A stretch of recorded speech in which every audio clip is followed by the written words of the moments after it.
বাংলার নতুন বছরকে বরণ করতে জগন্নাথ বিশ্ববিদ্যালয়ে চলছে দিনব্যাপী আয়োজন। সেখানে আছেন সহকর্মী সাজেদা সুইটি, সরাসরি যুক্ত হচ্ছি তার সাথে। সুইটি, এর আগেও আপনার সাথে যুক্ত হয়েছিলাম, আপনি জানাচ্ছিলেন মঙ্গল শোভাযাত্রা শুরু হবে কিছুক্ষণের মধ্যে। আমরা দেখতে পাচ্ছি আপনার পিছনে মঙ্গল শোভাযাত্রা চলছে, হয়তো কি অবস্থা দেখতে পাচ্ছেন জানাবেন। শাহানা ঠিকই বলেছেন, আমার পেছনে মঙ্গল শোভাযাত্রা চলছে। 9:30 থেকে শুরু হওয়ার কথা ছিল, তার ঠিক 5-6 মিনিট পরেই শুরু হয়েছে। 9:40-এর দিকে থেকে তারা রাস্তায় নেমেছেন। জগন্নাথ বিশ্ববিদ্যালয় থেকে শুরু হয়ে Victoria park, Bahadur Shah park ঘুরে তারা আবার জগন্নাথ বিশ্ববিদ্যালয়ে ঢুকে চলেছেন। এখানে আমরা সকাল থেকেই তাদের প্রস্তুতিটা দেখতে পাচ্ছিলাম। যেহেতু ঈদের ছুটিতে এখানকার শিক্ষার্থী যারা ছিলেন অনেকেই বাড়িতে গেছেন, ঢাকার বাইরে ছিলেন, সে কারণে 4 দিন পরে তারা এই আয়োজনটা করেছেন।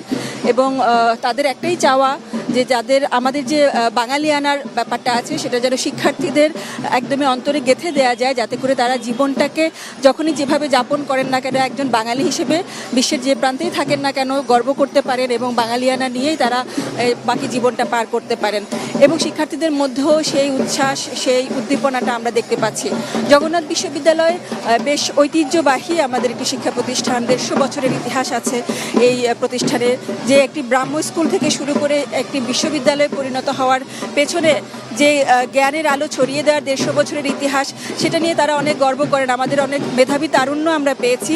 সে কারণে এই যে বাঙালিয়ানার উৎসবগুলো তারা যখন পালন করেন, বোঝাই যায় যে আমরা আমাদের বিশ্বের যে কোনো প্রান্তে আমাদের এই যে নিজস্ব স্বকীয়তা, নিজস্ব যে পরিচিতি আছে, আমাদের জাতিগত যে নিজস্ব সত্তা আছে, সেটি আমরা ছড়িয়ে দিতে পারবো।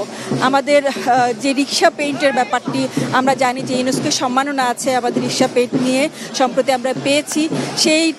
সেই গর্বের ব্যাপারটিকে তুলে ধরা হয়েছে। বিশাল আকৃতির একটা রিক্সা তৈরি করেছেন তারা। এবং সেখানে আমরা বরকনে দেখতে পাচ্ছি যে নতুন বরকনেকে তারা বসিয়েছেন।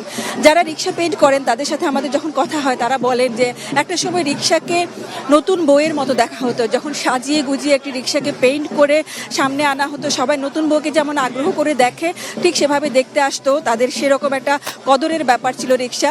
ঠিক সেই নতুন বউর মতো রিক্সায় যখন নতুন বউকে সাজিয়ে গুজিয়ে নিয়ে যাচ্ছেন, দেখতে ভালো লাগছে। আর একটা মোটিভ আমরা পেয়েছি, সেটি হচ্ছে কুমির। বিশাল আকৃতির এক কুমির তারা তৈরি করেছেন। আমাদের কুমির এখন প্রায় বিরল হতে চলেছে, আমরা বিলুপ্ত হতে চলেছে। সে কারণে কুমিরকে ধরে রাখা, আমাদের এই যে প্রকৃতির সৌন্দর্য, প্রকৃতির যে বৈচিত্র্য, সেটি তুলে ধরার যে আকাঙ্ক্ষা, তাগিদ, সেই ব্যাপারটিকে এখানে জোরালোভাবে উপস্থাপন করার চেষ্টা করা হয়েছে। আমরা আমাদের বাঘের মোটিভ দেখি আমাদের এই যে